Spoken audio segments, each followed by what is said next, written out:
connectivity issues. And even though nobody is joining me now, hopefully people will figure out that the last version didn't work out, and here I am. Okay, I'm in Warsaw, and I'm in Warsaw because I'm going to do a radio program from here in about an hour and a half, and then a CNN program from here tomorrow, actually from the roof of that hotel, which is the Bristol. And if you look up in the corner, there's it's almost like a turret is how it looks. And up there tomorrow, I'll do my CNN program. My purpose in being here is to focus on Ukraine, specifically from the vantage point of the level of support that Ukraine has received from Poland, which has just been extraordinary. And things that I have seen just in the last 24 hours have been amazing to me. Yesterday, I toured a facility called the Olympic Expo. The Olympic Expo is much like it sounds. It's a facility where at any other time, it's a meeting space for trade shows and conventions. And yet at present, it houses 2,000 refugees, displaced residents from Ukraine who have come to Poland. By the way, that's at about 50% of what it had been previously. And to walk into this enormous expanse and to see people who are living on cots clustered by family, mostly women and children. In fact, of the 2,000 in round numbers who were there yesterday, about half of them are children.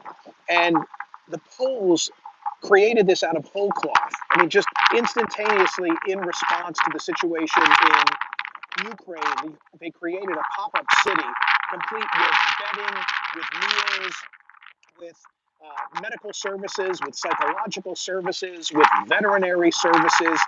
It's just astounding to see the way out of whole cloth they created this apparatus to take care of displaced Ukrainians who have had to flee the Russian invasion of Ukraine. So I saw that firsthand. And then I just today went to the National Stadium, where at any other time they're getting ready for, we would say, soccer. They, of course, say football.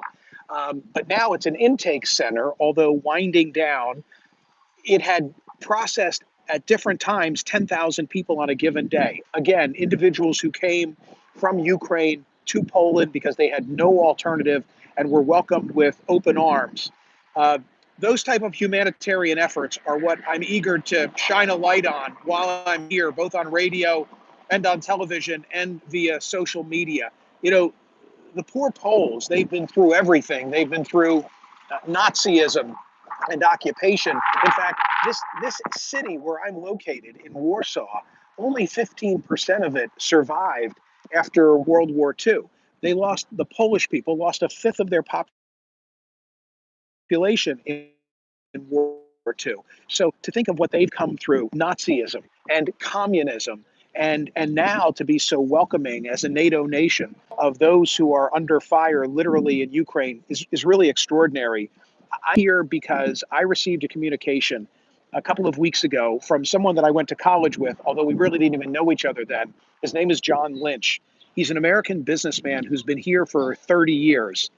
And for 30 years, he's been active in the Polish community and the American community, and now is raising funds and resources for this entire effort.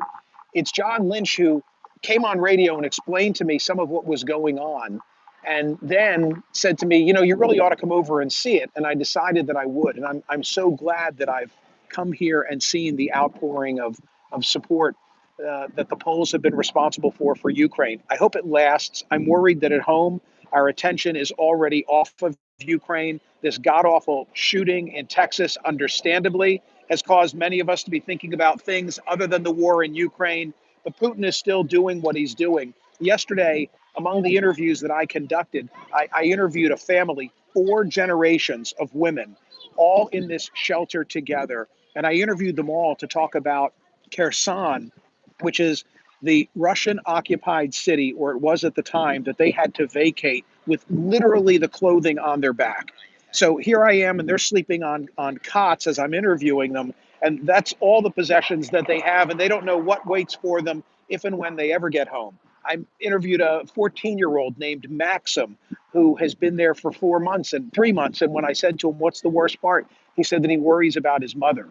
Heartbreaking tales, a learning experience for me to see what it's all about. And I'm looking forward to bringing it to radio listeners as well as to television viewers tomorrow. So thanks for your interest. I'll continue to post things on social media and do my best to tell a story from Warsaw. Any other time, I'd be telling you what a beautiful city it is and how fortunate I am to be here just for 24, 48 hours. But I'm kind of on a mission to help tell their story, and I appreciate you helping me do so.